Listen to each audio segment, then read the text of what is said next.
Hello, good evening, and welcome to this live tour and tasting of 44 Degrees North gin. We have with us this evening Marianne Contement, who is in Grasse, who will lead our distillery Hello. tour. Good evening, Marianne.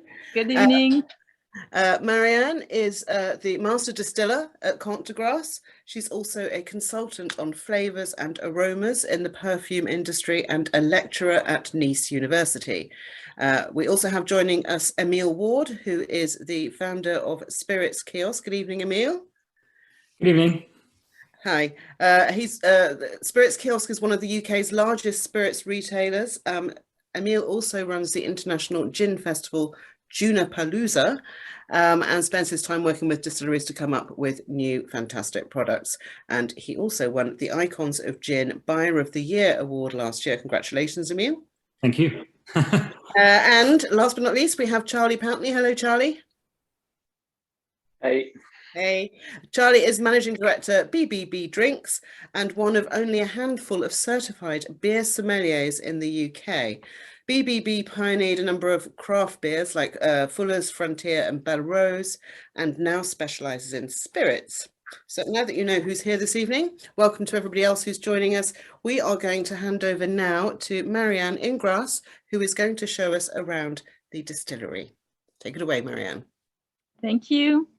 And welcome, everybody. Welcome to the distillery. I'm very happy to have you tonight. This virtual experience will be in two parts. The first part will be a virtual tour of the distillery. I will show you around the machines and our botanicals and our process. And then the second part will be the tasting experience, which I hope will be amazing for you. So to introduce briefly the distillery, Comte de Grasse is a distillery founded in 2017. We are located in Grasse, in this beautiful building here, which used to be one of the biggest perfumery in Grasse at that time. It's a building from the 19th century, very inspiring. We are very happy and very thankful to be here. And we are making premium spirits. That's really our goal, to take the heritage of Grasse to build the spirits of the future. Marianne, could I just ask you, Yeah. How did Gin 44 Degrees North come about, and why is it called 44 Degrees North? It's called 44 Degree North because that's the latitude of Grasse, and that's also the degree of gin. Actually, our founder, Bagat Freddy, wanted to make a whiskey at first because his father is a big fan of whiskey. And he was looking for a place to locate his distillery, and some friend of his talked to him about Grasse because they say it is still the capital of the perfume in the world, of luxury perfumes. And he came to Grasse, and I think he really fell in love with the city, and he found this beautiful building. He also talked a lot with some people from the flavor and fragrance industry, and with University of Nice as well. And he understood that he had the intuition that all these cutting edge technologies that they are using here to extract the best of botanicals and also to grow fragrant botanicals, that those technologies could be transposed to making amazing liquids. And that's how it all started, because I was, as a flavorist, I was indeed giving lectures to the University of Nice. That's how I met Bagat. I shall let you continue with your tour. Thank you. Thank you. Well, talking about the brief and about the gin, then we can go to let's go back to the basics, to our whiteboard, because that's the brief I had to start with. If light, wear, flavor, and illumination ascend, that's what 44 Degree North would taste like. Well, I don't know about you, but for me, it was quite a conceptual brief. You know, it's more a perfumery brief, and coming from the food industry, I thought it was very inspiring, but very challenging at the same time. And the idea was really to encapsulate the microclimate of Grasse and all the contrast also that you've got here between the sea and the sun in a bottle. So to honor this phrase, we've been through a whole journey that took us 15 months about. So we started tasting, I think, 150 botanical extracts to make sure that we find the right one, we selected the right one that will really honor this phrase. I must say very quickly, we went into 3 directions, a citrus direction, because obviously citrus, lemon, oranges are really representative of the sun and of the Côte d'Azur. One direction was really the floral one, because we wanted the gene to be a tribute also to Grasse, and it's to be wonderful, fragrant flowers that have been cultivated here for decades, like Rose centifolia, Immortelle, Oris, etc. And the 3rd direction that we wanted to go through was the herbal direction. Imagine you're walking around in the hillsides of Grasse, and in summertime in the scrubland, and you have this very strong and special dried fruit kind of notes and odors that comes to your nose, and that we wanted also to capture here. So on the, I know you can't give away your recipe, but what are some of your key botanicals? I see you've got some potions there. Well, actually, yeah, here they are. Ah. You know, that's an organ that we have. It looks like a perfumer organ, and we have 4 different layers. On the top, we have our botanicals. Then we have the 3 steps of our process, so the maceration, then distillation of our botanicals, and finally the final touch, which is really the Grasse signature. It means a formula that we have imagined like a perfume with top notes, heart notes, and background notes that we will put in the gene on the distillation at the end before proofing. And this whole process will make the gene really lively with all kind of different flavors, and it will be multifaceted and multi-layers. But first, talk about the botanicals. So obviously we have the juniper, common juniper that you may know. It's really the key ingredient in gin. But our specificity here, the signature of 44, is this one. It's its little brother, the Mediterranean cousin of common juniper, meaning Côte. There you see it's bigger berries. The color is also different. It's dark red. And the taste will be a bit more woody and warm, and it will marry very well with bitter orange. And this one is picked in the wild, in the hillside around Grasse. Actually, 70% in weight of our recipe, of the botanicals in our recipes, are coming from Grasse or from the region. It's very important to us because that's also, you know, that's the consistency of the project as well. And we try to resettle also farmers here around Grasse to grow our botanicals. So the citrus direction, you know, the bitter orange. We have also lemon peels and verbena. Verbena, botanically speaking, is not a citrus, but of course it has the citronella and citrus notes that will marry very well with lemon, and that will give a tangy, very lively touch to it. Bitter orange, bitter orange trees are growing everywhere around here. It's really an iconic fruit from the region. Everybody used it in wines, in pastries, etc. And it's also harvested here for us by an association called Renoué, who works in Grasse with us. And they are also processing it, drying the peels, and getting them to us. The floral ones. So we have the Rose centifolia, the very iconic one, which is also used in Chanel No. 5. Very fragrant. It has a subtle lemony and honey aspect as well. And it's also grown here. Plus the Immortelle that you can find in the scrubland. It's also coming from Grasse. It has a kind of curry note on the nose, but when you distill it, it will reveal all its dried fruit aspects, which is very interesting in the gene. And the last flowery one is the honey. Our honey is also coming from here. And we have these two little ones, quite unusual botanicals in a gene, introducing Alexanders, these very tiny black seeds, and Cyphenol. And both are coming from the oceanic shores of France. And it was really kind of to bring the maritime notes in our gene, but also the peppery notes. Because we were looking for a pepper coming from France. And of course, as you may know, peppers are not really growing in France, but we could find this little seed that has very mustard-like, even truffle-like in distillation. That will bring this peppery note that will marry very well with juniper. And Cyphenol is quite salty, and it will bring also some aldehydic and citrus and maritime notes. Marianne, I have another Yes. question for you, if I may.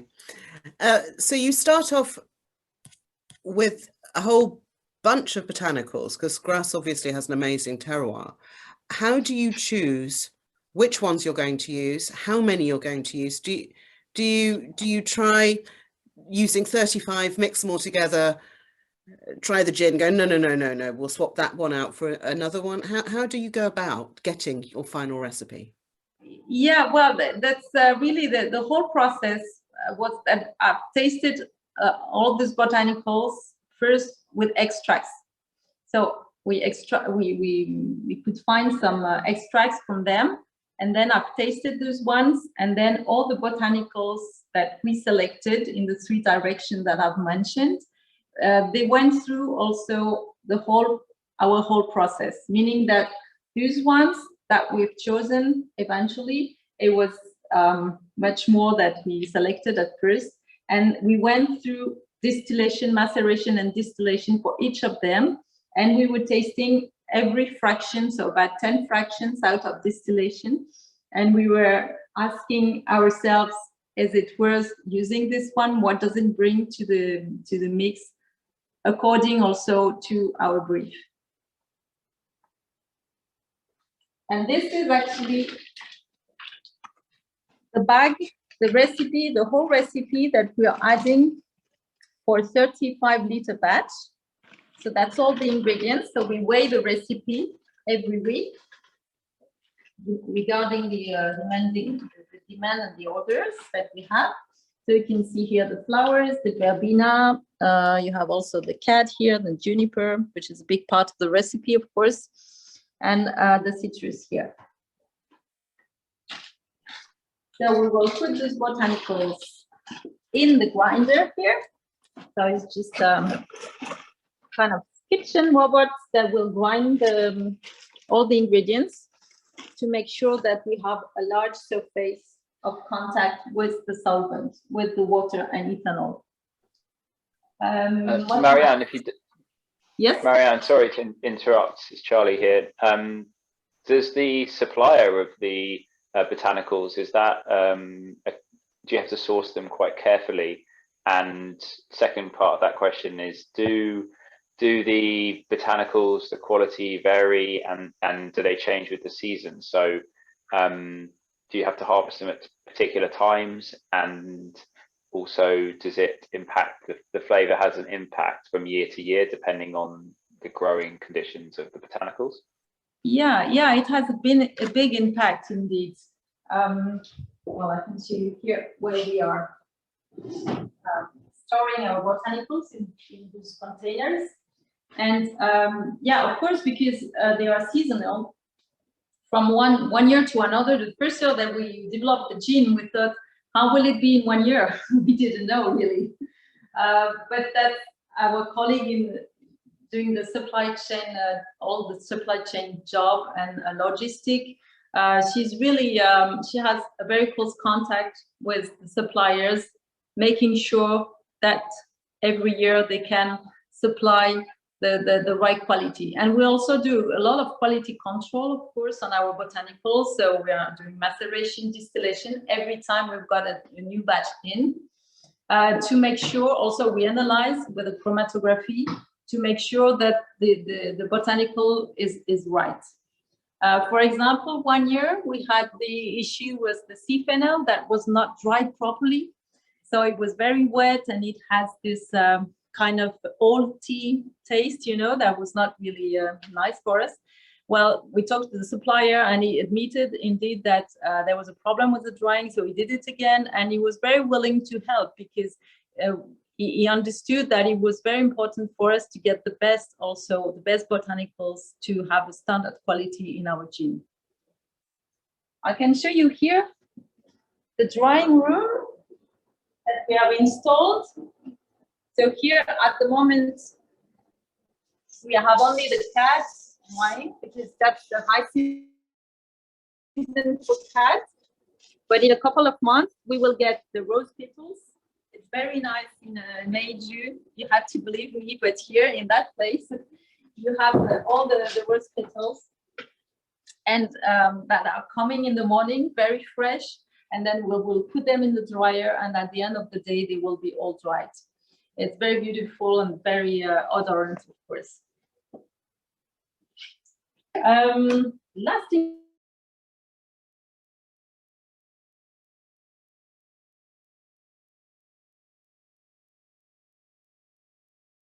Pick it up.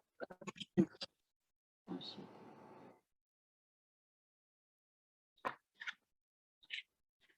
But that's probably good. Yeah. So that's our water. It's coming from the very center of Grasse.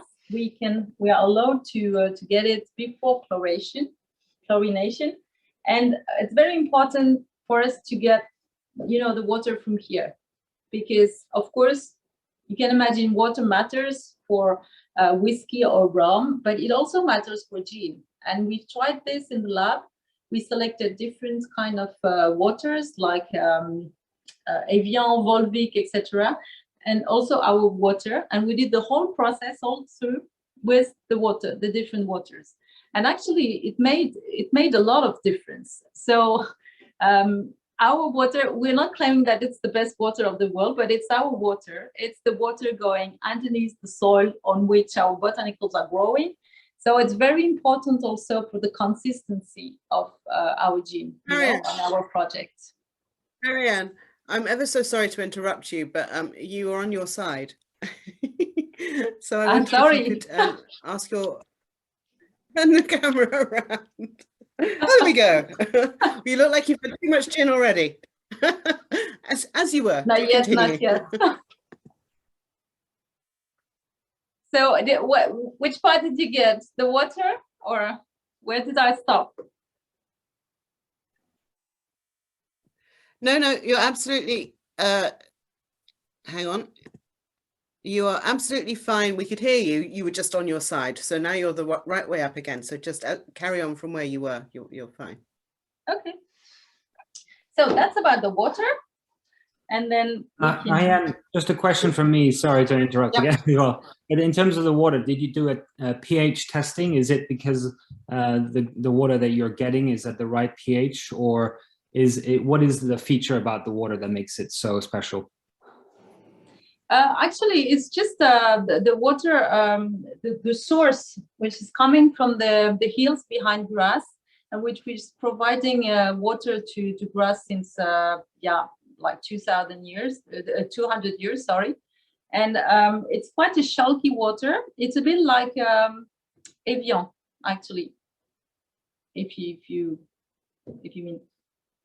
And that gives you a certain quality that you like about it, that just you think it's really I think it's very important to use the water from the place where you are, you know. That's also what they do for whiskeys and for rum, and it makes a difference because it's the chalky area, the chalky soil also that provides our botanicals. So it's for me it's just the consistency of the recipe, you know. But indeed, it's not a mountain or mineral water like Volvic. It has quite a lot of minerals, and it's a bit chalky. But that tastes, I would say, very nice. And when we compare with all other waters from the market, well, we thought we were not bad at all with our water. Thank you. Okay, here's our little let's go now to the process, yeah, because we are really in the distillery. Here it's our little treatment area, water treatment area. And we can go through our first step process, which is the ultrasonic maceration. So the tank is upstairs. So we grind, you remember, we have grinded our botanicals. We will put some water together with ethanol. Our ethanol is actually a French wheat ethanol. And also our botanicals in this tank. And we will start ultrasonic maceration. Why ultrasounds? Well, it's just a way to transform electric waves into vibration in the liquid. And this will make very microscopic bubbles happening and imploding and exploding at the surface of the botanicals. And this will allow a quick extraction of all the aromatic compounds. So it's really a physical process. It's a green extraction. It happens also at ambient temperature. Well, the temperature inside the tank will go up to 30, 35 degree maximum. So it's quite cool.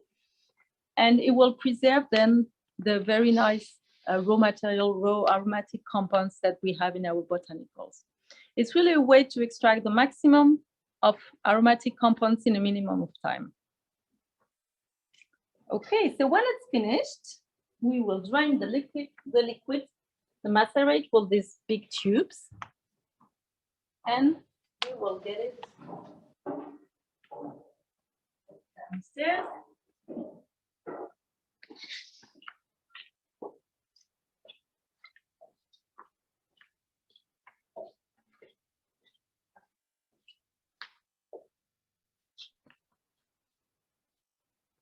Sorry, I'm too quick. So here it will come, we will drain the liquid here down to our big balloon. It's a 100-liter balloon, the biggest on the market. So imagine you've got all the macerate here. It's a kind of brown soup with all the botanicals. And we will plug this one on our big rotovac. And the liquid will go into distillation. So imagine we open this and we will plug this big balloon onto the rotovac here on the neck. For me, it's a bit like a spaceship boarding on the International Space Station, And then it's like normal still, but it's coming from the laboratory, roto evaporator. Normally it's used to evaporate solvents, but here we are using it to distill. So here we have a water bath. The water bath will go up. It will heat up the balloon while the balloon is turning, and then the distillation will start. Vapors will go up here to this tube, and then will be condensated on the chiller here. So we will get the heads. We have two flasks, one to get the head, one to get the heart. And at that point, the distillation, it will make a further extraction of the components, and it will also select our components, and it will increase the degree volume of the gin. So we started with a 50 degree volume liquid, and then we will end up with a 75, 76 degree volume hearts or distillate. And we are using vacuum distillation because vacuum enables to decrease the boiling point of aromatic compounds, meaning that we can distill again at a quite cool temperature. Cool here meaning 55 degrees. So it's not that cool, but it's also not that high. Like in traditional distilleries, it can go up to 80, 100 degrees Celsius. Here, a 55, it was also a compromise between all our botanicals to make sure that we extract the best of each botanicals. Because some botanicals, they will express their best at the beginning of distillation, and some other ones with more heavier components, if you want, they will come out at the very end of distillation, like rose. Okay, and then when distillation is finished, then we will store all the distillate in this big tank. And the next and last step of our process will be the addition of the formula, so that we have imagined blending different botanical extracts with top notes, heart notes, and background notes. And this special blend will be added, it's a very concentrated one, it will be added on top of the distillate. And then we will proof the liquid with demineralized water to adjust the degree volume to 44 degrees. So if I sum up, so we have an grinding, ultrasonic maceration, then vacuum distillation, then the natural flavor touch, if you want, the Grasse signature with this specific mix of botanical extracts. Is that clear for everybody? Do you have questions? That was wonderful. Thank you, Marianne. I'm going to welcome back Emile and Charlie. Hello, do you have any questions, Emile? No, I think it's very clear, and I think it's quite interesting. I wanted to perhaps ask. I think in a previous interview you were talking about orris root as being one of your favorite ingredients. Is it particularly difficult, or it's a very particular ingredient? It's quite delicate. Can you just maybe tell us a little bit more about orris root? Yeah, because that's the one we've missed when we were in the kitchen. We didn't talk about the traditional ones. We have coriander, angelica root, and orris root. And indeed, the three are more traditional because in the sense that they are more used traditionally in spirits. But orris has really a sense here because it has been used in the perfume and flavor industry for ages because of its fixative. It has a fixative impact. So it will make the flavor, if you want, settle down and mix well together. It will bring also a lot of long-lasting and body to the liquid, which is very important and very subtle, but it's really a way to mingle the flavors together and to make it, long-lasting and very very rich. And it's a very precious ingredient because it takes 3 years to grow the orris, and then 3 years to dry the roots and to develop the specific notes that we are looking for. Very interesting. Charlie, did you want to ask anything, or should we move to the tasting? I'd be interested to know, just a quick one, Marianne, as a flavorologist, did it take you a long time to get familiar with kind of distilling spirits and coming up with flavors for spirits? Because it's probably, not having come from that background, was it easy for you, or did it take a lot of like refining, like your palate or other things? Actually, it was quite quick. I've done some flavors already for spirits in the past, but of course distillation, I've learned it in my studies, but it was not my expertise at first. But I was helped by a chemist engineer coming from Scotland that helped us to develop the gin at first. And I think my sensory background and my flavors background helped me to really get to what I wanted. I imagine also the gin in my head, and I had all these tools and all these wonderful process that I could use to achieve that. And that was really the journey that it took me to get to the 44 degree north. Okay, I think on that note we should actually, I think we've earned a drink. Should we all crack open the gin? I think so. Very good idea.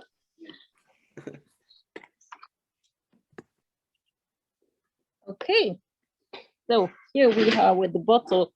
Maybe we can talk a bit first about the packaging and the bottle, which are quite unique, I think, on the market. So obviously the bottle has been designed like a perfume bottle, there was lots of love behind all this, and not only behind the liquid, but also behind the packaging, because of course the packaging had to reflect what was inside the bottle, but also its location, where it was made. And we've chosen the two colors, so the yellow of the sun here with the rays around the neck of the bottle. The mold of the bottle has been engraved by hand to present the sea, but also the depth in flavor. And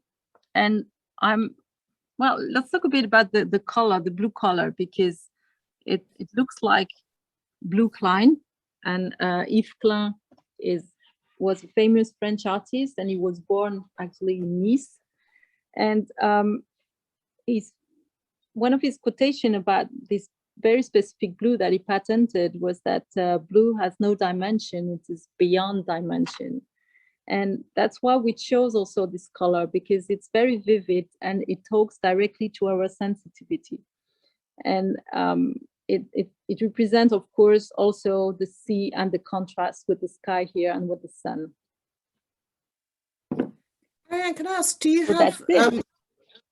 have glass makers there in Grasse? Are the bottles made locally? No, actually, the bottle is made in the UK. Oh, how exciting. Yeah, specifically for us, they have a special line for us, because the glass is colored in the mass. So it has to be a special line just for that kind of bottle. Wow. Oh, they're very beautiful. Okay, let's start tasting. Actually, we have a 3-step tasting at Comte de Grasse. So we taste the gin usually first neat, a bit like a whiskey, and then we will try also with ice. You will see that at that stage with ice, the flavors will develop a bit differently. And then usually, we taste with our preferred tonic.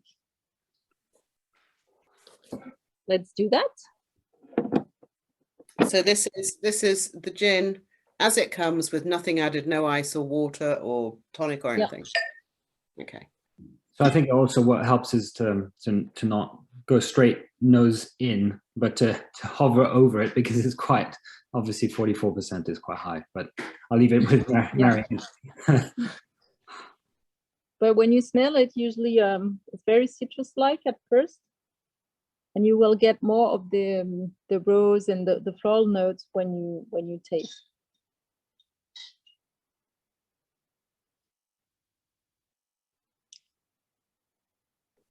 So you have also quite a strong juniper note, because it's a gin, and we wanted it to be clearly a representative also of the juniper family.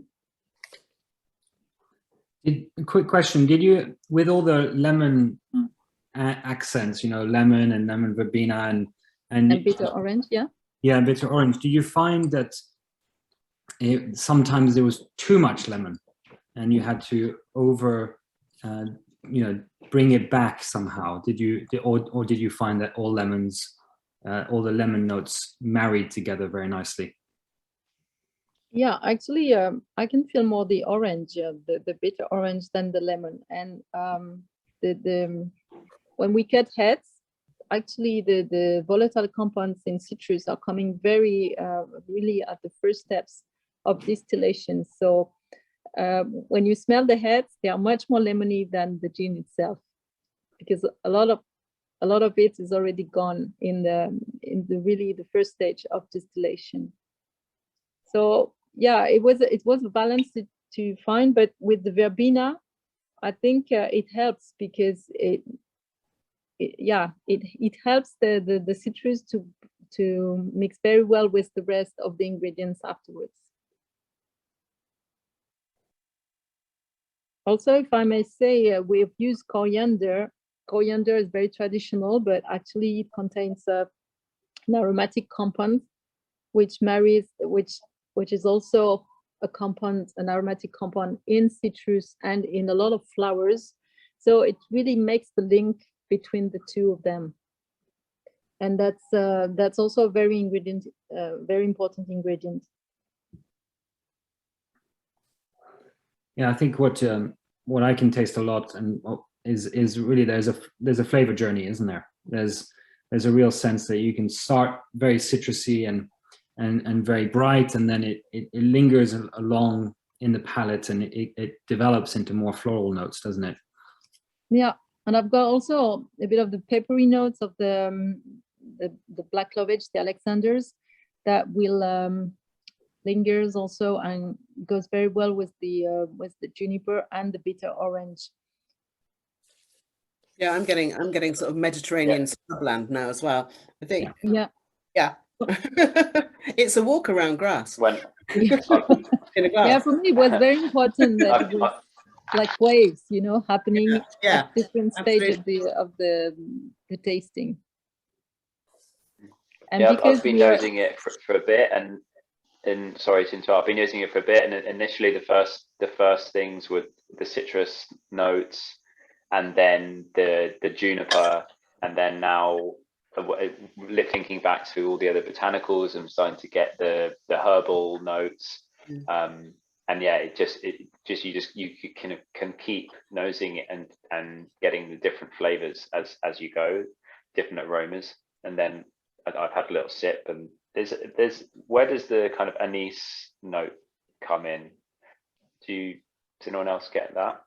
I think it's coming from the Immortelle, because I remember when I was distilling Immortelle, at a certain point in the distillation, it has this subtle anisic note, because there's no other botanicals in the mix that could bring this note. So, are we adding ice now? Yeah, I did. Sorry. I saw you. That was very quick. Can I ask quickly, does it make a difference whether you put ice in the glass and then pour the gin, or put the ice in after you've poured the gin, or does it not matter? I think it's better to put it after, because what you get from a neat experience is really the raw gin. I mean, and you will get all this aromatic journey with the different layers and the different facets. And when you are adding the ice, it will evolve a bit. It will be a bit different. I think some of the aromatic compounds will be more distributed in water or in alcohol, depending on their loving for one or another liquid. So yeah, it's transforming a bit the liquid. So it's probably better to have it neat first, and then to add the ice to have a different experience again. Yeah, I think it opens it up in a different dimension a little bit. It gives everything a little bit more space, because it dilutes it tiny bits as well, doesn't it? So it helps release some of those flavors that are there. It seems to have released the florals for me. When I put the ice in, it suddenly became it's a field of flowers. Yeah, I agree. I think the flower notes are they have more love, more attraction for water. So yeah, you can feel them more. Yeah.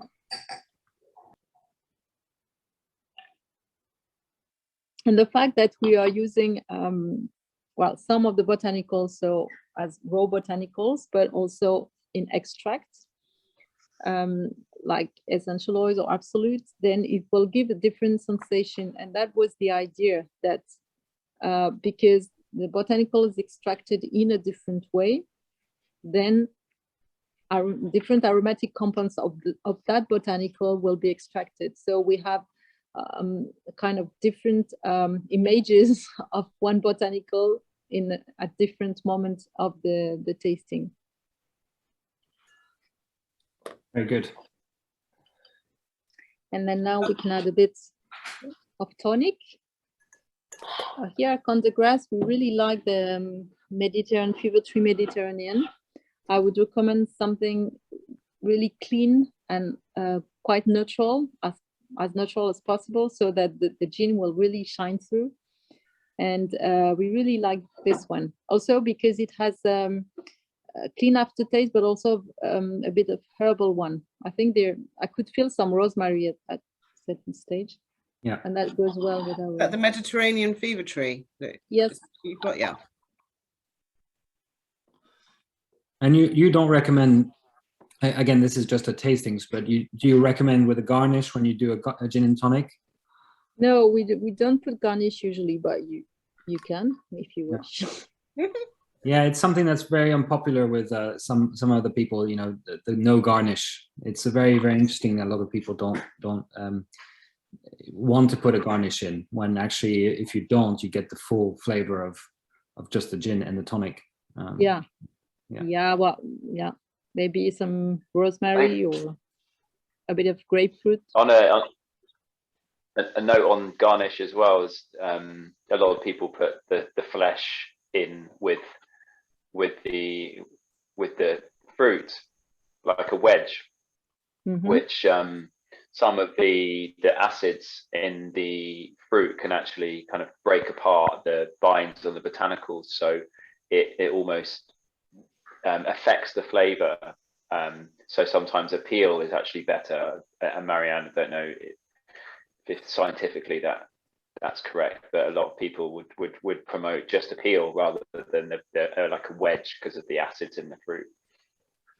Yeah, I think it will. Yeah, it will definitely make some chemical reactions anyway in the liquid. So yeah, the peel will be better. Also, it contains all the essential oils, so they will be able to melt with or to be diluted in alcohol. Marianne, I notice you've got quite a fancy glass there. Is there a correct style of glass to use for gin? Because I've got a straight one. Yeah, we've got this wine. Actually, I think it's a cognac wine, a cognac glass, sorry. But I think a wine glass would be fine as well. And why not also a whiskey wine, because you can really have it neat as well. So, but this is good because of this, which is the narrow neck, and it really helps to get all the flavors on the nose. It's slightly different with tonic, isn't it? It's changed again, and for a good in a good way. It's just a different flavor profile now. All of a sudden, yeah, it's quite fresh. Yeah, in summertime, it's really nice. We've been asked some questions by some of our audience members. I don't know. We might have to answer this tomorrow, but can anybody here answer Fleur, who wants to know where in the UK she can go to sample the gin before she buys it? Are there restaurants, or is there a bar outside of London that would offer 44 degrees north? Well, I will jump into this one because that's a very good one, but Charlie can probably answer the bar question. But there is a wonderful gin festival on the 11th and 12th of June happening in London called Junipalooza, where 44 North will be there. So you can come in and taste it there. Okay, so and we will probably add some details to our website, the Taste of France website tomorrow, or excuse me, Monday, so that people know more about that. Okay, Junipalooza is your answer. Charlie, do you know of bars that would offer a chance to taste gin before you buy it? Yes, there will be a few places that have it. Because of the nature of the product, it is mostly in kind of more exclusive hotel bars at the moment. But places like Amazonico, a restaurant in Green Park, just behind Green Park Station, and there are some other hotels like there's one in Piccadilly, I forget its name, but I can dig out some of the kind of most accessible central London locations and share those after the meeting. Yeah, we'll put some sort of a roundup of missed questions and any other thoughts to any of our audience members who want to know more stuff.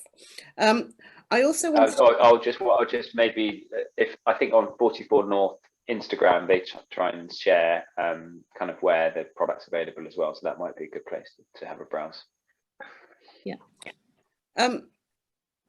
Marianne, I wanted to ask, what are the, obviously you're in Grasse, perfume capital. What are the similarities between making a gin and all those layers of flavors with base notes and middle notes and all the rest of it, and making a perfume? The processes must be very similar. Yeah, it is indeed. That's just a matter of smell and taste, I would say. Although you don't use perfume though. Yeah. So for me, it was kind of the same, the same journey, you know, to do that.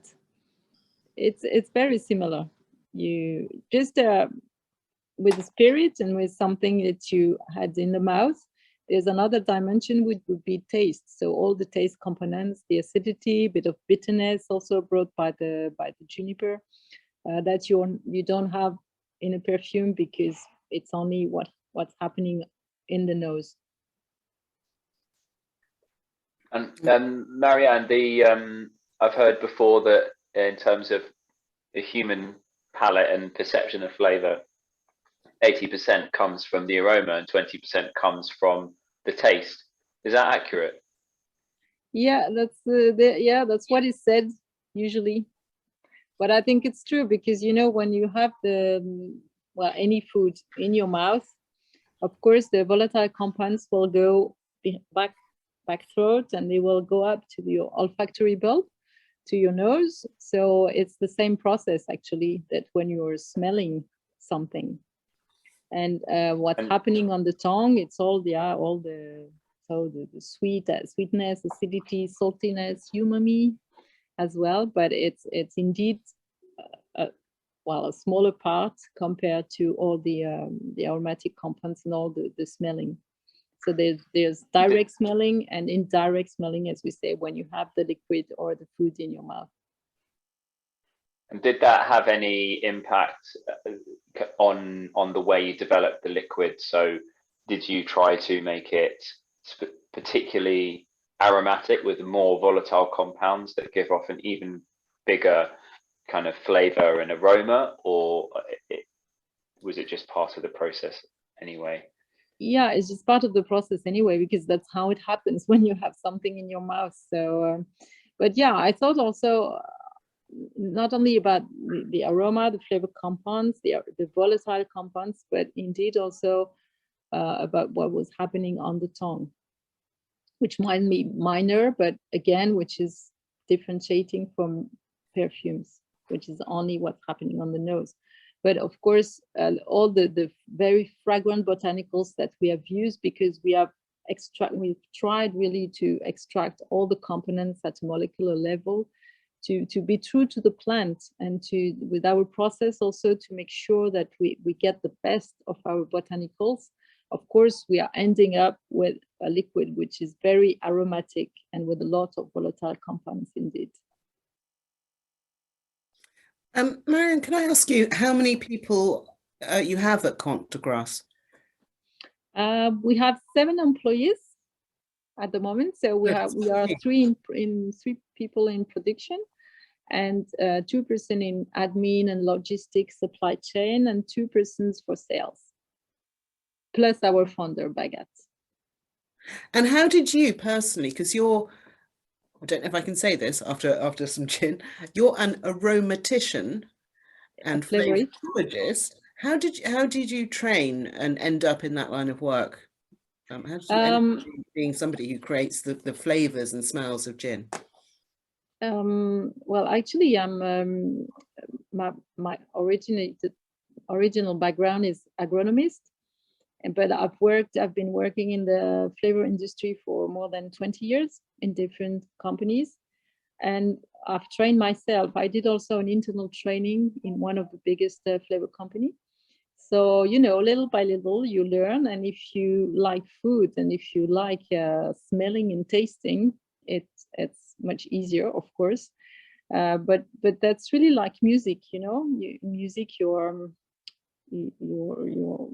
learning all the different notes. Well, in food, it's the same. In flavors and perfumes, you are learning all your raw materials and your molecules, and then little by little, you will be able to compose and to make kind of a music or composition with those different notes that you've learned. Yeah, it's beautiful. It's really beautiful. Well, I think this is one of the most intriguing gins I've ever tasted, I have to say. I don't think I've ever tried anything quite like it. Emil? Yeah, no, it certainly has an amazing flavor profile, which is really, it lingers a long time, which is, you know, something that's quite, which shows the mastery in the way that the botanical recipe has been created, and just the spirit, really. There's a lot of other gins, and they tend to either have one note, or they tend to be very one-sided. Either they hit you at the front or at the back, or with spice, or, you know, things like that. This goes everywhere, and you know, this, it has a really, makes you want to drink more, which is really what it's all about. So I think it's fantastic, and I think once you have the garden open, or the front porch open, we'll be coming back for sure. Mm. Great. Charlie? You will be welcome. Yeah, I'm fascinated by the process that there's very few gins out there that take the same approach to creating the liquid. There are people that do cold distillation, but ultrasonic maceration is a completely new thing, even to me, to someone in the industry. So taking these processes from and inspiration from different industries, like the perfume industry, and their techniques, and putting them together, I find fascinating. I won't pretend to understand it all, but it's brilliant to get an insight into kind of behind the scenes, which is really nice. And the gin itself, I remember the first time I had the gin in a gin and tonic, it was in that moment, it was the best gin and tonic I've ever had, and it was just something that when I had that, I was just like, wow, this is exceptional. And I'm still enjoying the you know, still like absolutely love the gin and tonic, and the discovery of the different kind of aromas and flavors each time. Sometimes it's the bitter orange, or the lemon, or the floral, or the herbal, or the pepperiness. So it's something that you don't really get bored of, I don't think. So that the complexity is fantastic as well. Yeah, it's amazing, isn't it? Every time you pick the glass up, cheers. It tastes different again. It's amazing. Thank you ever so much, guys, and to Marianne. We do have some competition winners, which we are going to get in touch with tomorrow. I've been told. I don't actually have the names, but we will be in touch with them tomorrow to organise shipping, and to just check that you're over 18 and you're allowed to receive your bottles of gin 44 North. Thank you guys ever so much. Thank you, Marianne, for showing us around the thanks a lot. Thank you all. Cheers, and Thank have you. a good evening, Thank you, everyone. Marianne. Thank you. Thanks, Have a nice Thank you. evening, everybody. Bye. Thanks. Bye-bye. Bye-bye.